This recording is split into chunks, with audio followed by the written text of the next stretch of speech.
Hey everyone, it's Deborah Poneman, founder of Yes to Success Seminars, where we share knowledge and tools for you to live your ultimate life. So the other night I was listening to a talk by the great teacher and healer from Australia, Master John Douglas. To me, he is one of the wisest and most powerful teachers and healers on our planet today. And he was talking about kindness. And the first note I wrote down was, quote, being a giver is one of the most important things you can do to mitigate your karma. Now, that's quite a powerful statement from a man who sees beyond the ordinary. Being a giver is one of the most important things you can do to lessen or alleviate your karma from the past. Now, that was kind of exciting to me. I thought, wow, no matter how gnarly your karma is, you can have a way that you can undo the knots. He then used the example of the tithe, and he said something like when you tithe, people think, I'll test this out and I'll give 10% and see if my finances improve.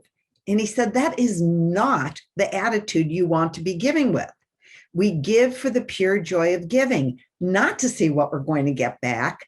But he said that we will eventually get back, but we need to be patient.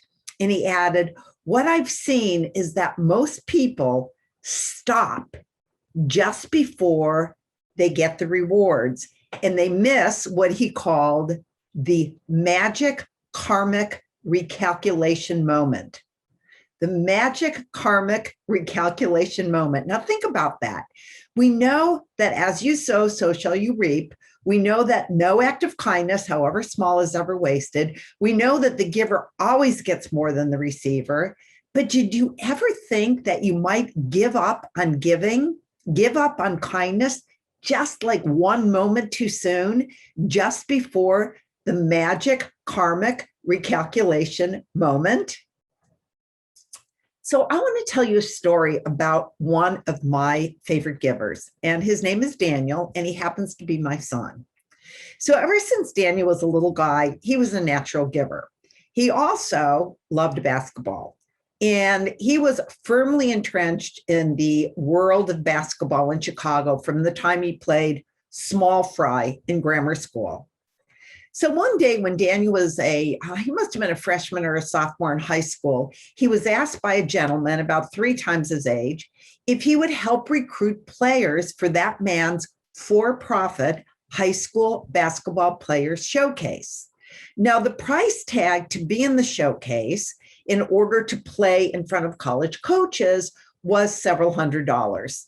Now, this didn't seem like a huge price for the potential to be seen by one of these college coaches and hopefully be offered a life-changing scholarship. But Daniel soon discovered that most of the potential showcase participants didn't have that kind of money. In fact, many of the kids didn't even have money for transportation to get to the showcase, which was being held in a far northern suburb of Chicago. So Daniel asked the organizer if he could possibly reduce the price for the kids with the greatest need. And the answer he received was an absolute no. That moment was the catalyst for the formation of Daniel's nonprofit, Shot in the Dark Foundation, which he founded to put on free basketball showcases for kids in the more challenged neighborhoods in Chicago. The plan was to solicit donations from donors so that every player could play in a showcase, no matter what their financial status, and have a chance to be seen by college coaches and get a scholarship and an opportunity for a radically different life. So Daniel's first showcase had about 10 coaches and 30 players, and his last one had about 140 coaches and more than 350 players. And to date, his foundation has generated over $60 million in college scholarships for the kids in the city of Chicago. So you ask, what does this have to do with why you need to give in secret? So one day, after a very successful showcase that was clearly going to generate millions in scholarship dollars for the kids in attendance, I finally asked Daniel, who never took a penny for himself, if there was a way that he could maybe make a little bit of money. Mom, he said, just be patient. I'm building relationship capital. Well, that sounded like a good idea, so I let go for a while. And as time went on, I watched as he helped player after player get six-figure scholarships. And after a while, it again became difficult for me to be patient. I loved what Daniel was doing, and I was immensely proud of him. But given the long hours he spent day in and day out, and by now he had even dropped out of high school so that he could work full time for his nonprofit, because that was what made his heart sing. But I thought, you know what? I'm going to broach the subject again. And I said, Daniel, there must be some way for you to make money for yourself in this endeavor. His reply was an even more fanatic or emphatic. Mom, you'll see. When I do this for no other reason than I want to see these players succeed, just trust me, I'll end up getting more back than money. And I don't want to break NCAA rules by taking payment for my scouting. So just hang in there. And hang in there I did. Within a short time, NBA players looking for a way to give back to their communities began supporting Daniel's showcases, with the NBA itself giving matching funds. Shoe companies with household names became sponsors. And when Daniel decided to make a documentary on high school basketball in the inner city, someone with whom Daniel had built relationship capital invested hundreds of thousands of dollars to cover the cost of production. The film, by the way, called Shot in the Dark, was bought by Fox and nominated for an Emmy. And the story continues. Daniel's nonprofit, now managed by a team of devoted Chicagoans, led Daniel free to start his own sports management firm, one that's now recognized as a top firm to watch in the competitive arena of athlete management. The investor in his new firm was, you guessed it, someone with whom Daniel had built relationship capital. So one day, as I was marveling at how vast his influence had become in the world of basketball, at this point, everyone wanted to be part of Team Daniel. I complimented him and I said, thank you, Daniel, for teaching me about relationship capital. You were absolutely right. Building it has really paid off in the end. It's a brilliant concept.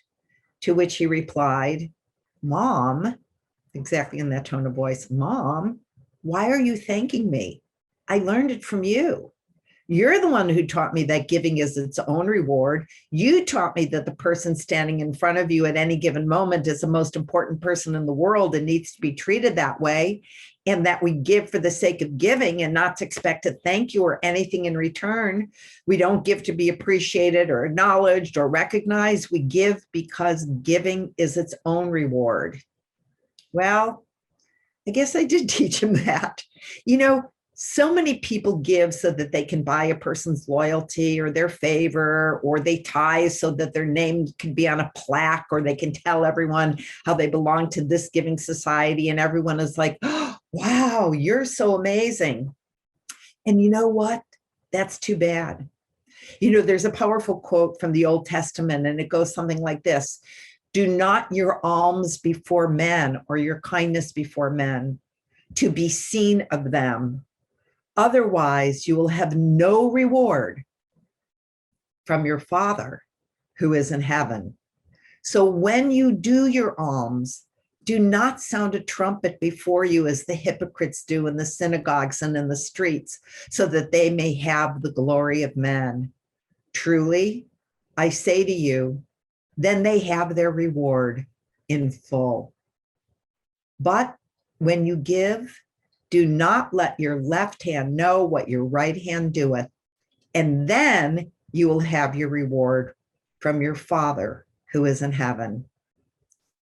In other words, when you give, whether it's a tithe or a random act of kindness, don't do it for the recognition. Just keep doing those acts of kindness or charity selflessly, without a thought of return, Don't keep score, because if you give just for the pure joy of giving, then you will be building relationship capital where it is most important, and that is with Source, with Spirit, with the universe, with the God of your understanding. And one day you will have that karmic recalculation moment, that watershed moment when the good you do tips the scales and life gives you the most precious reward, and abundance of divine grace. So thanks for listening, and may you create an abundance of relationship capital and enjoy all of its rewards. Bye for now.